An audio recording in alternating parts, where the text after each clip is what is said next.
আল্লাহ তাআলা হাসরের ময়দানে আমাদেরকে অন্ধ করে উঠাবে। আল্লাহ কোরআনে বলছেন, তোমরা যদি দুনিয়ার জমিনে আমার কোরআন না পড়ো, আমার কোরআন অনুযায়ী না চলো, আমার কোরআনের বিধান না মানো, আমার কোরআনের আইন বাস্তবায়ন না করো, যদি তোমরা আমার কোরআনকে মহব্বত না করো, আমি আল্লাহ কাল হাসরের ময়দানে তোমাদেরকে অন্ধ অবস্থায় উঠাবো। কি অবস্থায়? আল্লাহ আমাদের চোখের পাওয়ার নিয়ে যাবে, আল্লাহ আমাদেরকে অন্ধ করে দিবে। অন্ধ। একটু আগে এখানে একজন হাফেজে কোরআন ছিলেন, যিনি ছিলেন অন্ধ। কথা বলেন, অন্যের সাহায্য ছাড়া তিনি চলতে পারে না, পারে? একজন অন্ধকে জিজ্ঞেস করবেন, অন্ধ তোমার তো চোখ নাই, তোমার কাছে কেমন মনে হয়? অন্ধ চোখের পানি ছেড়ে দিয়ে বলবে, ভাই আমার জীবনে যা কিছু আছে সব নিয়ে যান।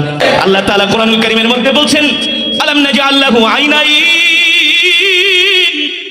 ওয়া লিসানান ওয়া শাফাতাইন ওয়া হাদাইনাহুন নাজদাইন। আল্লাহ তাআলা বলেন, নবী আমি আল্লাহ মানুষকে